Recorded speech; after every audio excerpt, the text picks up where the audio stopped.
And I was like, now you get it. Because that is a bespoke experience for that client that is going to add value to their ownership experience. And that's what I feel that it's all about. It's getting away from the transactional points and looking holistically at the ownership experience and saying, how can I add value outside of the transaction point? It's table stakes to be good at those transaction points. It's the icing on the cake to provide the experiences that make them never consider another brand.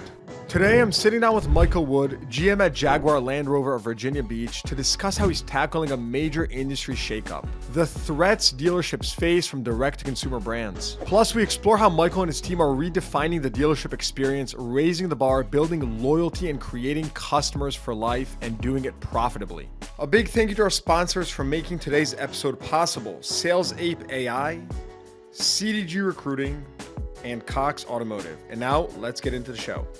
Michael Wood on the CDG podcast. Michael, welcome. Thanks for having me, Yossi. We finally made it. No, I can't believe it. I'm good. How are you? I'm good. I got to ask you, what's a tougher sell? Timeshare or a Land Rover that's over 100K? What's a tougher sell? Oh, timeshare all day. Yeah, everybody wants the Land Rover. Nobody wants timeshare. Oh, my God. Dude, I was reading your story and I was like, okay, you've been in several different types of sales. Yeah, no doubt about it. I started out in publishing, where I went business to business, and I'm not an artist, but I had to come up with the graphics on site to try to pitch them to buy those things, and then ended up moving back home and got into the timeshare business. It was fun. Don't get me wrong. You can have a lot of fun with those guests trying to pitch them on the idea of the vacation, but definitely wasn't for me. Does timeshare, does that even exist anymore? I feel like that's like a thing of the past. Now we have, Airbnb, Wander, all these kind of just fractional, and everything's been just, you can rent and lease like anything at this point. So it's kind of feels like Come on down to Virginia Beach during July 4th and I'll introduce you to somebody that'll pitch you a timeshare. Yeah, dude. Timeshare salespeople are the best, dude. They're like, hey, what do you need? You need a house. They'll give you everything. You want to ride on the boat? You want this? You want that? It's like the ultimate, I'm being sold, and you just know it and you feel it viscerally through your body. You're like, I'm being sold so hard right now. And you know where they're underutilized is in service to sales. Because timeshare people are used to no's. They're used to so many no's before they get to a yes, and they develop that thick skin. And I think that it's a very uncharted area where we could be taking some of those people, putting them into service locations, and creating service to sales that actually works. Because when you take these guys and gals off the lot that are used to 50% yes rates, and then they go into they get demoralized real quick. Oh yeah, I can only imagine. So Michael, tell me a little bit about yourself. I think you're an interesting operator. We've spoken for a while. I don't remember when we first got connected. I think we spoke a lot when Jaguar made their rebrand release, and you had very bold opinions there when the entire world was going to the right, saying no, this is terrible. I was super critical of it. You said no, give it a shot. There might be something here. I'd love for you to just give us a little bit about your story, where you started, how you got to where you're at today in your career, and we can get into how you run your business today. Sure.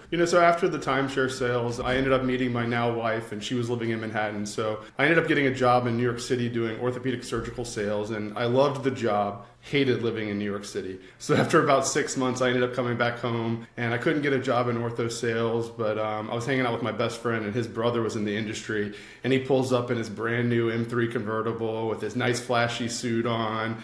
And I was just like, you know what? I'm going to give this car thing a try. And so he came into the bar. I was like, Josh, I want to come work for you. And he's like, okay. And he hired me. And I came in. It was July 23rd, 2012. And my first full month, sold 17 cars, made the most money I'd ever made in a month. And I was absolutely hooked. And I loved it. I spent, I think it was 9 months selling cars before I got promoted into F&I. Did a small stint there for about 6 months before I became a new car manager. And then our dealer group decided to make a really pivotal change in the way we do business, and we went to a negotiation-free sales model, which obviously caused a lot of attrition. So that opened up a. What year was this, Michael? What year did you go to negotiation? October 2015. Okay, so that was, obviously CarMax had it already, but that was still pretty early. We were definitely an early adopter of the model. Our previous VP, he felt very firmly about the idea of negotiation-free sales, and I agree with him, wholeheartedly. But thankfully, that opened up the opportunity for me to become the finance director, and I, candidly didn't know what I was doing. I took a job that I was unprepared for, and it was definitely fun. Did a little stint with JLR as a new car manager. Ultimately ended up going back to the Toyota store where I spent most of my career. And then we actually purchased a CDJR JR store, and that gave me my first opportunity at becoming a general manager. So I was not only, taking on the idea of creating them or bringing them around to our culture, but also completely changing the way they do business, because we have very defined processes for sales and for service. So that was definitely a big hill to climb. And then after about 8 months at that location, I was asked to come back and take over the JLR and the VW store, and I was elated. I've always been a big fan of Range Rover. I just think it's one of those aspirational type vehicles, and so to have that opportunity was really cool, and I've been here ever since, and I absolutely love it. Big fan of the brand. All right, so a couple questions there. First of all, what was it like going from CDJR to, luxury, to Land Rover? What was that transition like for you? Because I know lots of dealers, whether they're looking for new acquisitions or maybe, aspiring GMs with opportunities like yourself, how did that opportunity play out, going from a more kind of mainstream brand to a more luxury brand, the differences in process, customer experience? I think it's the difference between whether you're running a volume store, a luxury volume store, or a high-end luxury store. And I think that I'm in the latter of the three, high-end luxury when it comes to JLR. I wouldn't put us in the same category as, say, a BMW, a Mercedes, an Audi, those volume-type brands. So really the big difference just becomes the expectation from the client. At the end of the day, hospitality is exceeding their expectations, in my opinion. And so this client base being more affluent, a Range Rover customer is 6.5 times more likely to be a business owner or an entrepreneur. So you have to take that stuff into mind when you're considering the process in which you're going to make them go through. That business owner may have more constraints on their time than, say, the blue collar worker that's coming in to buy that Ram. I don't know that definitively, but we're going to create the process as such, because I do believe that the business owners, they value that commodity of time significantly more, because it's a commodity they can't go out there and replace. So we try to transact where they want to transact, with an idea of reducing the customer's effort to transact at every opportunity. Understood. By the way, sort of how I operate here, right? We don't want to dictate to dealers how to consume our content. You can, as long as we're in your pocket, we're happy. You can read our content, you can watch it, you can listen to it, you can skim it on social. We don't care. It'll be everywhere in different formats, but similar idea. All right, so I want to follow up question to that. First thing is, you mentioned your process. You said you create a process that is built for, to be very time efficient. But what does your process look like? And I ask you this because I know you're really, you have the saying where, you say, I'm trying to run a hospitality business, right? And I want to understand what that really means to you, right? If I mystery shopped you right now, what would that experience look like? Well, to be perfectly honest, it might be hit or miss, because we're not perfect. We're trying to get there, but the experience should look like, if you submit a lead on the internet, we're going to actually answer the question of the lead. But more importantly, we're going to give you videos of the vehicle. We're going to give you videos and telling you about our unique selling proposition, being that we're negotiation free and that my staff isn't paid on commission. And then we're going to just reduce the effort as much as we possibly can. We'll do as much as you want to online or as little as you want to online. But really the hospitality side of it comes outside of the blocking and tackling. I feel like that's kind of the table stakes. Everybody has to be good at responding to leads, etc. But it's the next step. So once you've got that lead, what are you then doing with it? And I really press my staff to try to think about the idea of,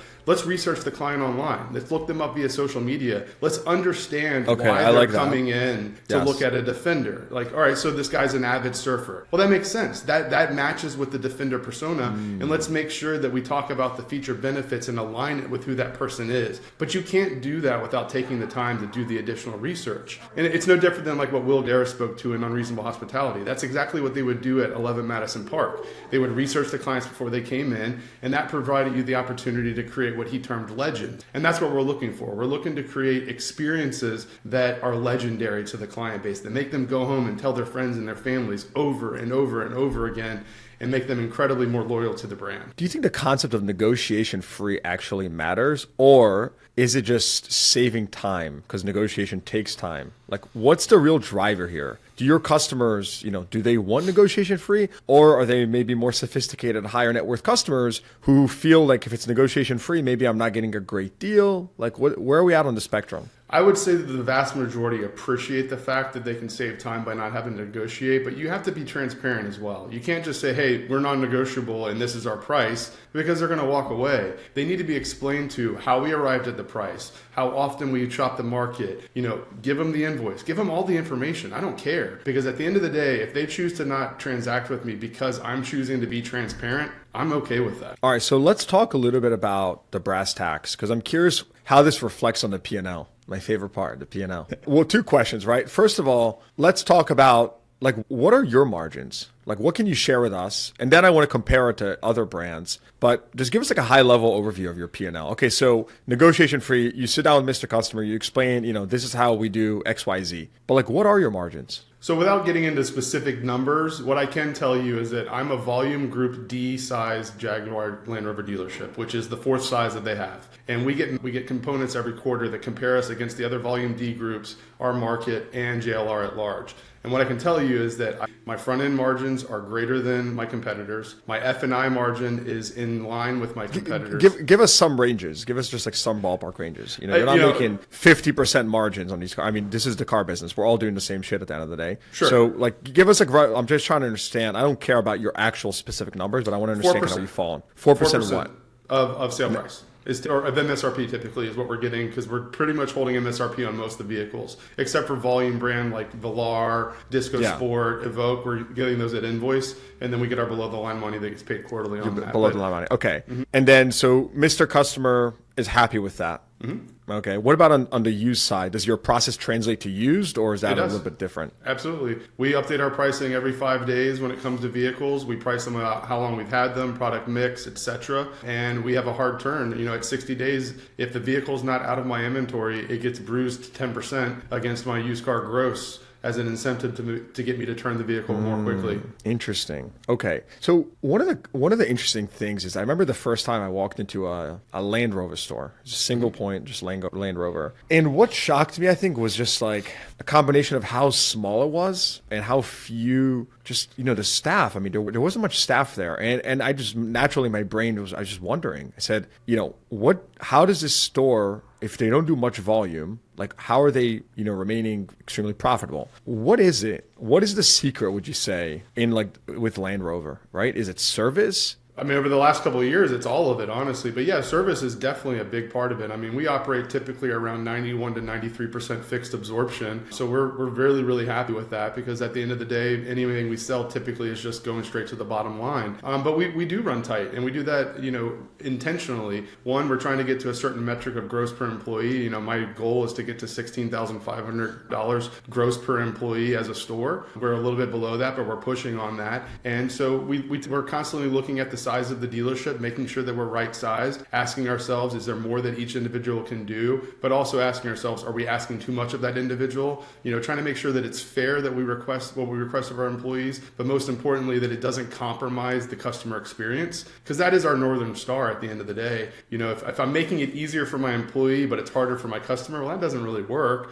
But, there's often that middle ground where we can make it better for the employee, but always make it a win for the customer. And that's kind of what we look at. So yeah, we run tighter, but think about the last time you went into a Louis Vuitton or a Gucci store or Chanel or Hermes. You don't see just people littered everywhere.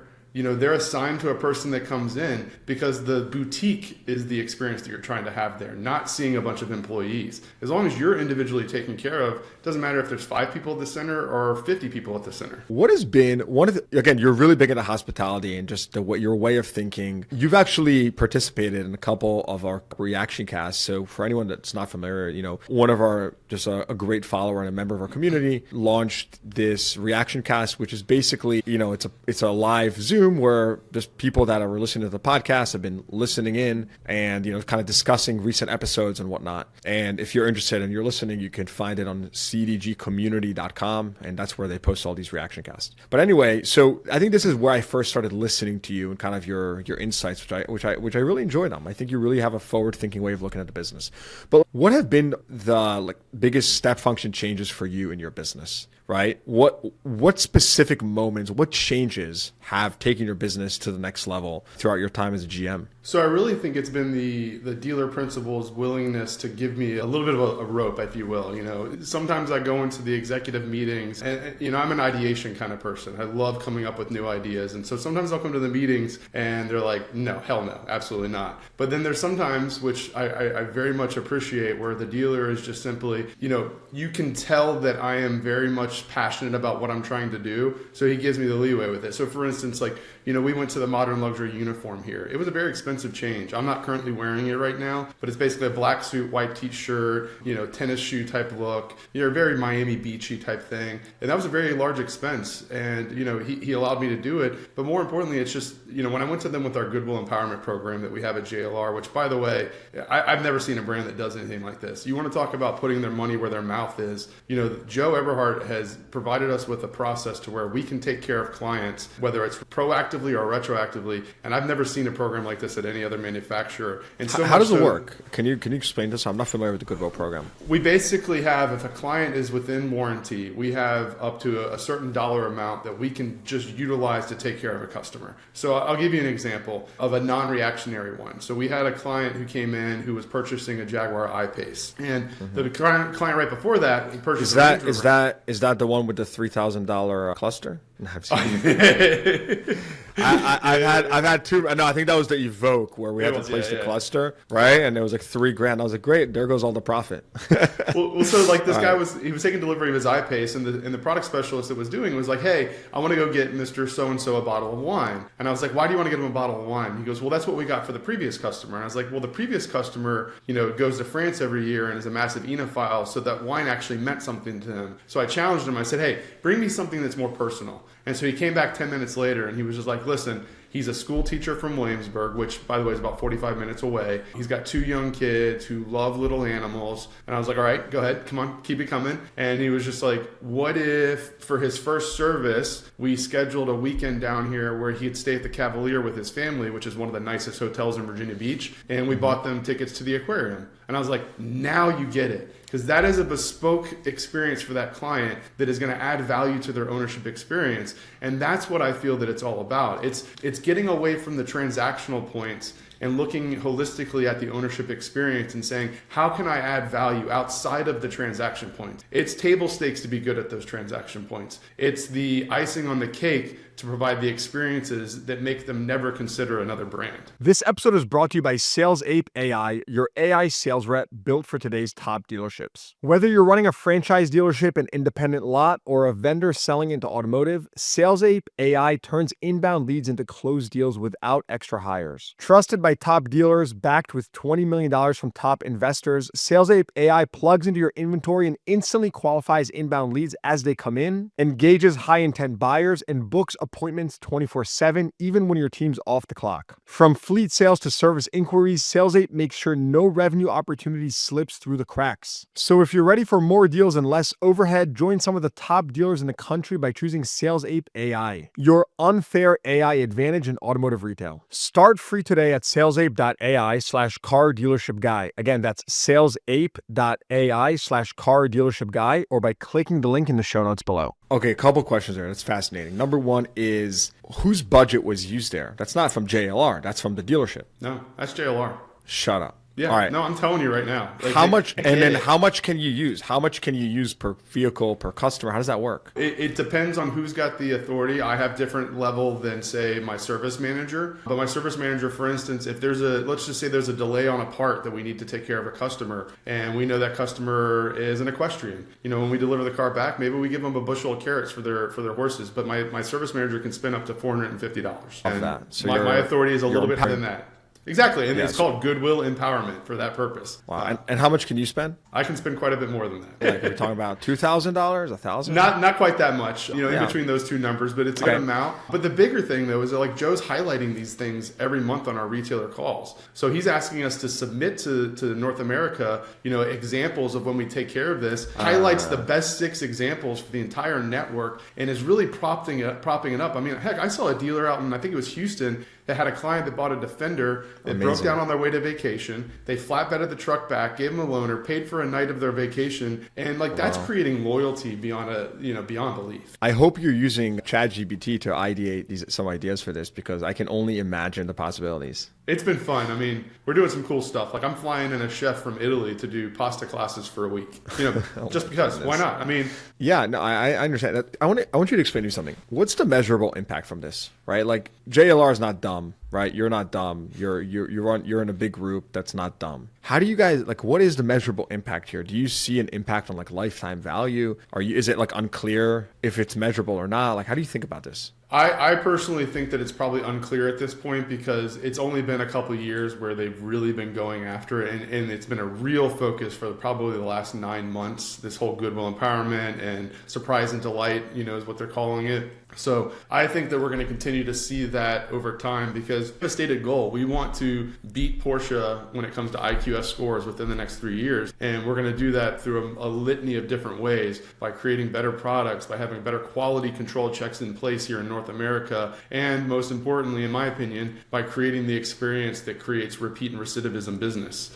So to answer your question, I don't think it's measurable at this point. I think it's going to take a little bit of time, but I do believe that we'll continue to see more. I think in concept, I like the idea of reinvesting in the customer experience, especially at a time where, there's more consolidation and it's more expensive to acquire new customers. I think that retention is everything in this type of market. So I think making that investment and thinking long term, again, taking the long view, it's something that I would definitely kind of get behind. You mentioned that when you meet with your team or the ownership, you have lots of ideas. Some they like, some they reject, right? Like, what ideas have you had? Last year I really wanted to become the number one used dealer in Hampton Roads. And I really wanted to go after that pretty hot and heavy. But, there was a little apprehension behind that one.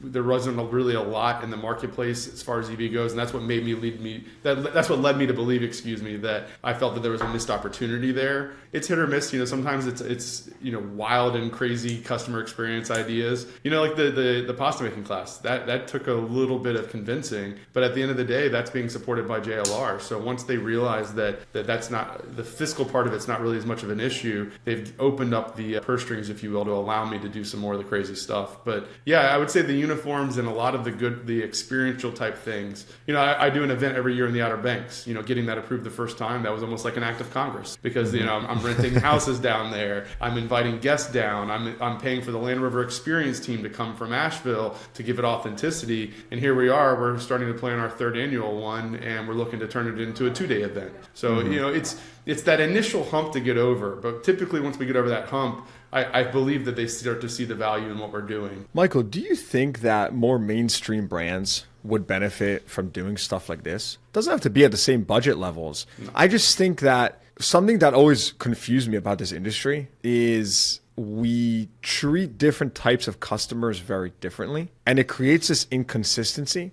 And frankly, one of the reasons why I did so well with, say, like subprime customers and stuff at a certain point was because we treated them like royalty. That was just that was a process we built in. Like you said, we created a very experiential process where it wasn't just you come buy a car, you get a gift, we sing and dance, we document it, we share it with you.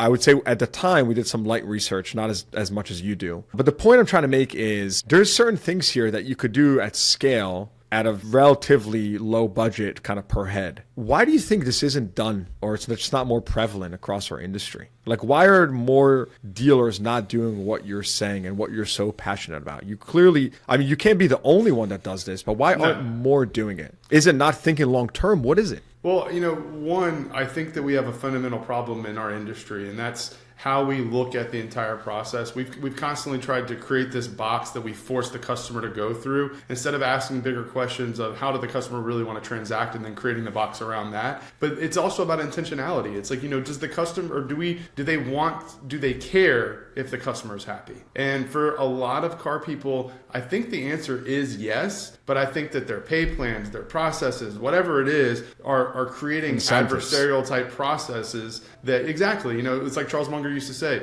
never underestimate the value of a well-placed incentive. Well, that goes both ways.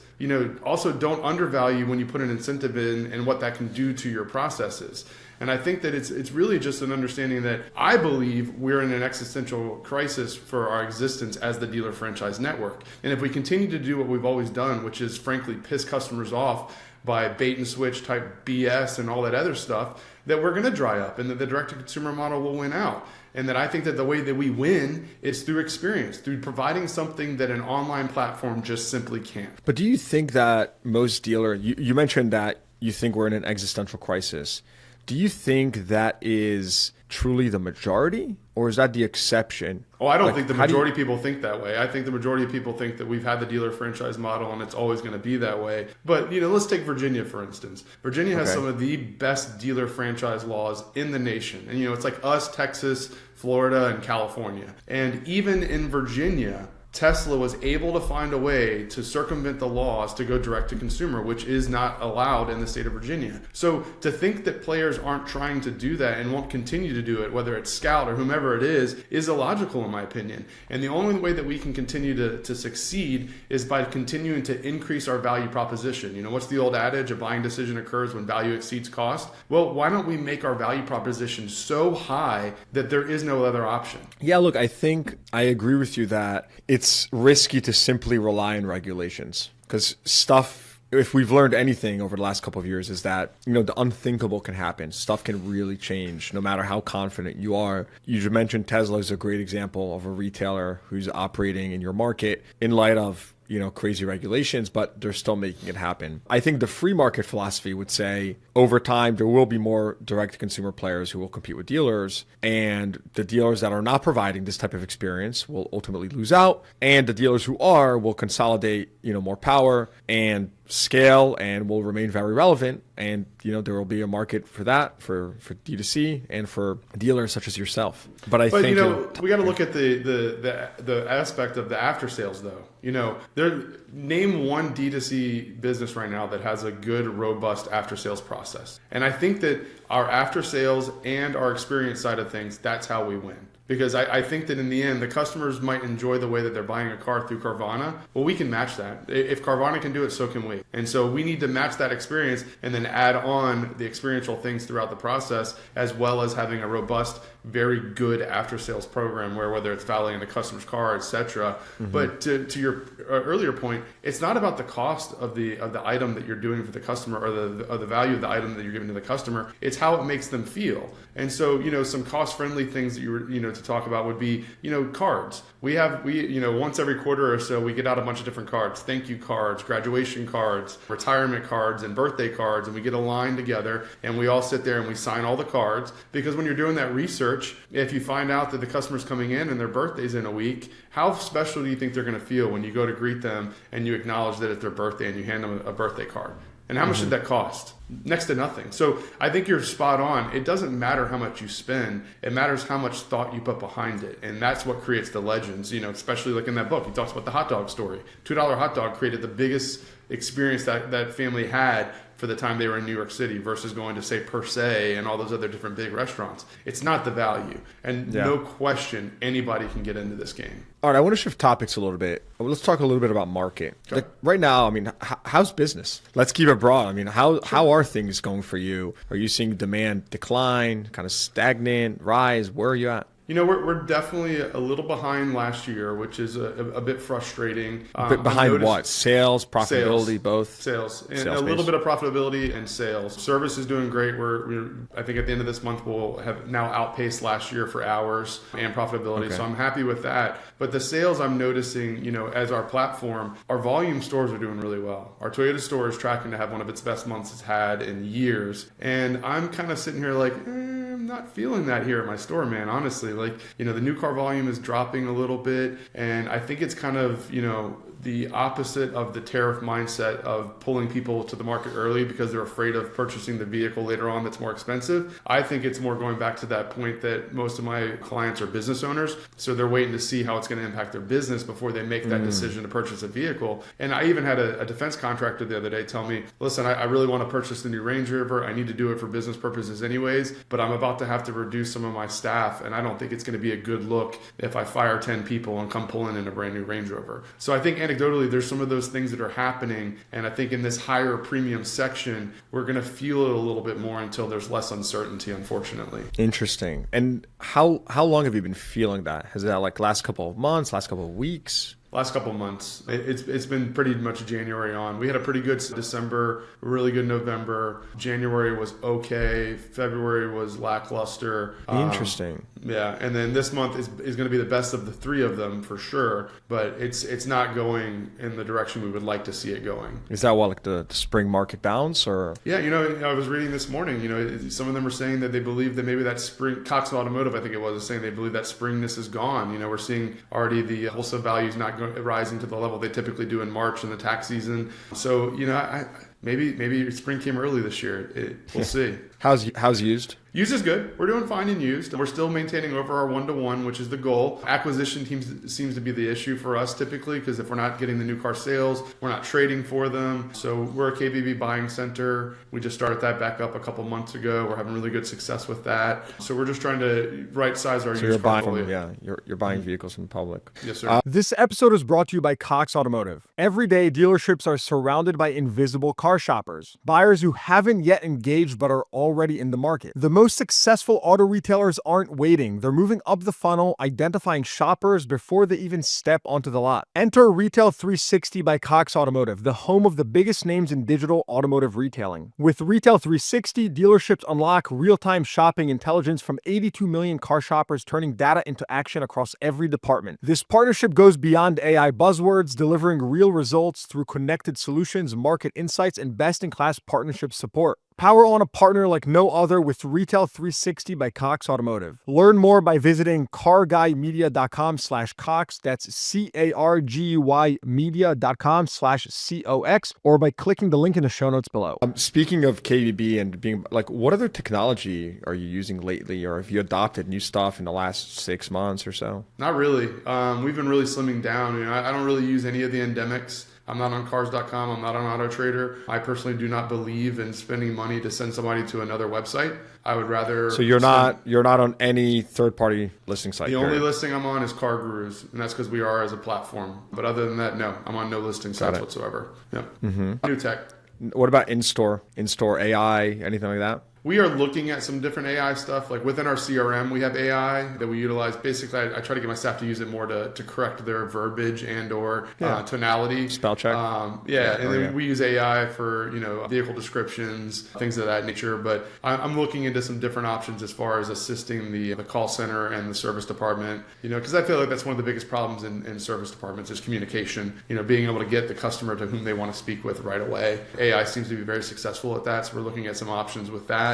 So we're looking to get more into mobile service because I think that that's going to be a multi-level play for us. Why? Why do you say that? One, I can barely tell. I've barely been able to find any kind of evidence of any customers that have been upset by having mobile service done. So I think it'll increase my CSI scores. And then two, I think that it could help with throughput. So, in the future, the way I envision it is you bring your vehicle into me, we determine it needs a control arm. The control arm's 3 days out. Instead of keeping you in a loaner car for 3 days, go home, and then I'm going to send a truck to your home and install that control arm there. And so then that way my throughput in the shop is faster, my customer's more satisfied, and I've reduced their effort to spend money with me. That's the future I want to get into when it comes to service. Yeah, mobile service it's growing really quickly. Michael, what's your aspirations on a personal level? I don't know. I really want to see where I can take this whole experiential thing with this dealership right now. My number one goal is we're the oldest Jaguar dealership in the country that's been continuously family owned. We've been owned since 1964. So we're going on our 61st year as a Jaguar dealer. And I would like nothing more than to bring back the Jaguar Pride Award for my dealer. I think that we deserve it. And I think it would be just a great notch on the belt for him to have. So that's my biggest aspiration now is to win the Jaguar Pride and Pinnacle Awards. It's going to take some work. There's no question about it. It's not going to be easy.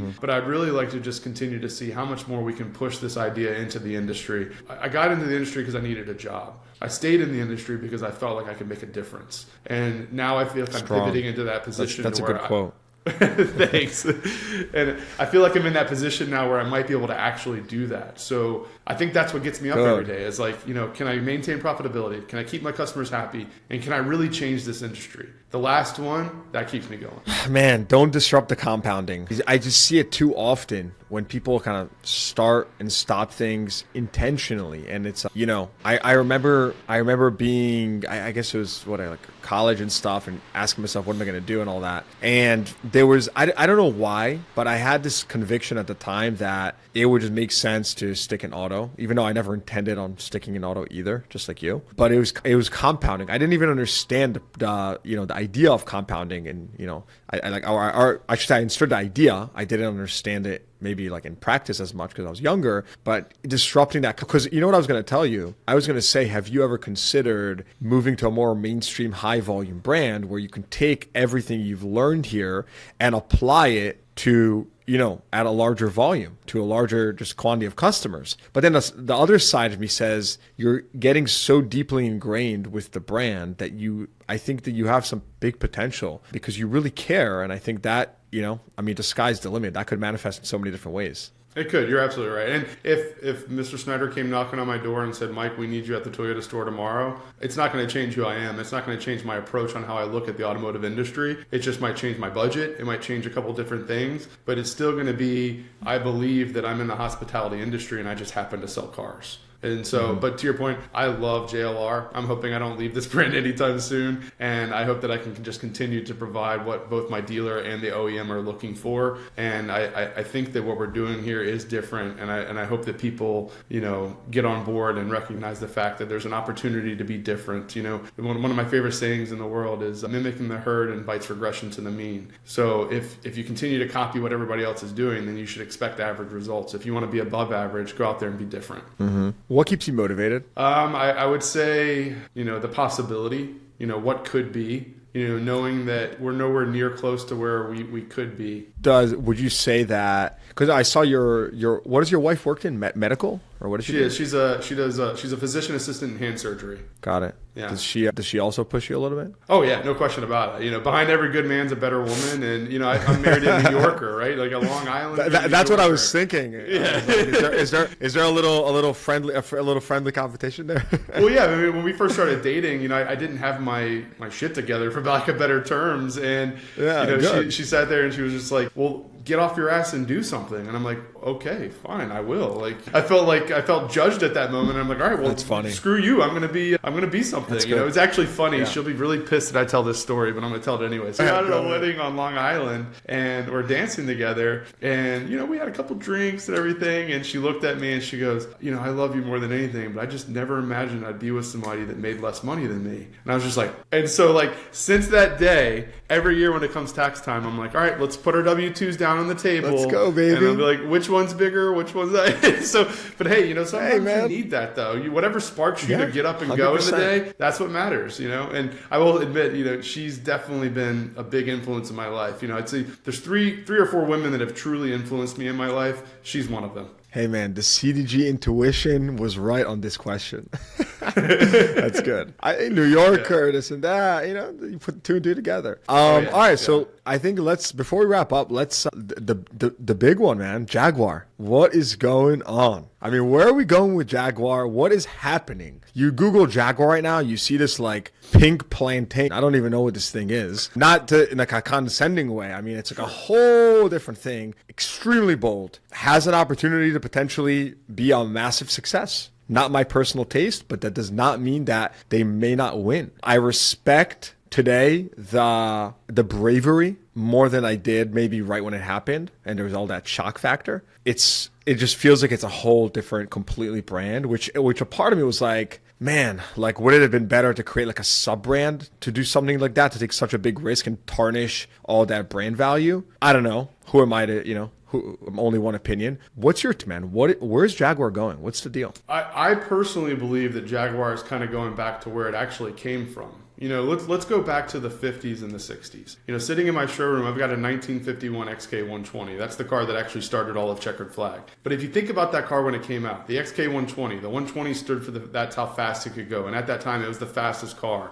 And then it had that long, sleek front end. Or if you think about the E-Type, etc., they were always pushing the envelope, not just in what they could do as far as powertrains, but more importantly in design cues. And then let's fast forward to like the 80s, 90s, and 2000s and insert full Ford. And Ford had that idea, from what I can see, that they wanted to take the brand and make it into a volume luxury brand, not a niche brand like it was. And I think that we kind of lost our way. I see in the new brand a lot of the old, a lot of the willing to understand that they're not going to copy anything and that we're going to push the envelope. And guess what? That means that some people are going to hate it and some people are going to love it, and that's just fine. It's not like we're trying to build a car for every person to own. You know, I think the numbers that we're looking for in the U.S. are somewhere between 8 to 10,000 units. You know, so if you don't love it, that's okay. There's other people who are going to love it, but I just personally think that the vehicle is stunning. You know, the Type 00 that everybody's been able to see right now that is a non-production vehicle is beautiful, but from what I've seen, a lot of the design elements that are in that vehicle are actually carrying through to the production vehicles, and the technology behind the powertrain is amazing. I mean, 430-mile range is what we've been told, you know, 0 to 80% in 16 minutes on the first vehicle. You know, these are all great things, and then I also think it's just a really cool car. You know, that ultramarine one that they showed in Paris, that color, it looks fake to me. It looks like that's CGI, but it's not. I mean, that's the real color of the car. Yeah. This episode is brought to you by CDG Recruiting. Here's the truth. Top dealers don't leave talent to chance. That's why I built CDG Recruiting, the go-to talent partner for dealers who want the best. We're placing general managers, F&I talent, service directors, controllers, you name it. From the showroom to the C-suite, we work with dozens of the largest groups in the country. So if you're working with us, you're in good company. And because we've built the largest audience in automotive, backed by over 180,000 industry professionals across our media platforms, we know exactly where to find the people who can move the needle for your store. If you're ready to stop hiring like everyone else, go to cdgrecruiting.com to book a free call. Again, that's cdgrecruiting.com, or click the link in the show notes below. All right, I have some like yes or no questions here. Okay. Number one, are these all going to be 100% electric? Yes. Are they actually going to be sold on dealer lots in the US? Yes. Will they actually be sold? Period. Yes. Okay. Now, eliminating the yes or no questions. When are we actually going to see these things on dealer lots? Yeah, you know, I can't comment to a specific date or anything, but what I would tell you is just to keep your eyes peeled around Q4 of this year for some, you know, real information from the brand. I think there will be a lot of clarity provided in that time frame as far as what the production vehicle is actually going to look like and when one will be able to get one. Yeah. Why did they make such a big I guess, well, they obviously didn't know like what their reaction would be, but why announce it so early? You know, I think that's a really, really good question. And I don't know their answer, but my answer that I've been able to come up with in my mind is that we knew that production levels on the rest of the models were going to be sunsetted. So we're getting rid of the XF, you know, no more F-type production. And so we weren't really going to have a vehicle lineup. So I think in light of that, I believe personally that they had to say something, because otherwise it's going to be like, all right, well, what are you doing? And so I think that they had to get it out to the public that, yes, we're acknowledging that the current Jaguar lineup is sunsetting, but here's what we're bringing to you in the sunrise. Yeah, I just don't love pre-product marketing personally. I just feel That's like, fair. you know, it's because the news cycle nowadays is just so short. And so if you have your chance and, you know, the spotlight, you want to take advantage of that. Like, look at Saratoga Water. Their searches are up like 15x, and you can buy the product right now. And they went completely viral. I'm sure everyone has seen by now the water bottle and like the banana video, where like the guy like rubs his face with a banana and like he's drinking Saratoga or whatever. Like, this thing has gone so viral. The brand is just like on fire. Needless to say that they haven't done anything, which is crazy. Like, they haven't, you know, jumped on it and, you know, created content around it. I mean, I would be all over that. Like, it's just the most incredible thing ever. But regardless, yeah, I think the pre-product thing is interesting. You know, I still find it odd that they've been very dismissive, Jaguar corporate. Like, we've tried to either get them on the podcast, even just get them to respond, and they've been very just dismissive. So, you know, it's a shame. We'd love to kind of let them kind of tell their story. Similar to how Nissan, who took a very, you know, smart comm strategy, came on the podcast, spoke extremely candidly, you know, kind of expressed their plan. Podcast has gone viral. People are literally DMing me saying, hey, I want to buy a Nissan store now. I uploaded a picture showing this. It's crazy. But, you know, I'd say the invitation is still out there. If Jaguar changes their mind and they want to kind of come tell a little bit more of what's to come, their story and what's next from their perspective, we welcome it. I think you'd have a great conversation with Brandon Baldessari if you're able to get him on. He's the head of Jaguar brand for the USA. Smart guy, really understands what's going on. I'm sure that we'll be able to bridge that connection here in the near future, cool. I would imagine. Love it. Michael Wood. Michael, what haven't I asked you before we wrap up? There has to be some good question. And I hope your wife doesn't hate me. I respect your wife deeply. I appreciate your awesome stories, and I'm sure your wife is cooler than you. So wife, if you're listening, we love you. Thank you for pushing Michael to be such an innovator in this industry. Michael, what haven't I asked you? I guess the only thing I could add to the conversation would be kind of like what is a part of my DNA that made me why I am the way I am in the automotive industry? And I think it kind of goes back to my grandmother. I grew up in a family that didn't have a lot. We weren't poor. My dad was an enlisted Marine. He was Special Forces. My mom ran a bookstore. And fortunately, with her running a bookstore, she created this voracious appetite for reading in me. So I typically read a book every 2 weeks or so, maybe less, maybe more, depending upon the book. But, we didn't have a lot growing up. But my grandmother, and she did well for herself, and she was really into charity. And she and another person created this charity organization in Richmond, Virginia that was called Sergeant Santa. And so the whole point behind it was they were trying to, he was the retired police chief, and so they were trying to create a better relationship between the inner city youth of Richmond and the police department. So he would dress up as Santa Claus, he'd drive out on the week of Christmas and in a police car, and he handed out gifts to all the little kids. Well, it turned into this massive nonprofit that, it started, I think, in 1974 and lasted until 2010 when both Santa and my grandmother passed. But growing up, I got to be a part of all that. And, I got to witness the power that giving somebody more than they expect can have on them, but in a real way. Wow. Not exceeding the expectation of what they thought they were going to have when they came to visit a dealership, but taking a family who just lost everything and being able to be a part of having a house built for them and then restocking it with furniture and then witnessing their joy because somebody that didn't know them cared more than they could ever know. Being a part of those things growing up as a kid, I think that really shaped me into who I am today because it provided me this idea that it doesn't matter. Like I didn't have anything. Like we didn't have anything to give, but I had my time, and my grandmother made sure that I gave my time. And during that time, I was able to see so much good and how much giving can do for other people that I don't really know any other way of doing it. Like, sure, I think about me. I want to take care of me. Don't get me wrong, but there's just this pleasure behind making somebody else happy. And I think that came from my childhood for sure. I think without that experience, I don't know that we'd be having this conversation today for sure. That's awesome. That's beautiful, man. Gotta love grandmas for, Yeah, Meemaw was the best. Dude, this has been an awesome conversation. Appreciate your transparency and candor. Yeah. And I think lots of dealers, could really learn a lot from just the way you operate. So keep doing what you're doing, and really great having you on. And so thanks man. I really appreciate the opportunity, dude. Thank you so much. Thanks, brother. All right. Hope you enjoyed that episode. Please give the podcast a rating, consider subscribing to the show, and check the show notes for links to what we talked about. Thanks for tuning in. I'll see you guys next time.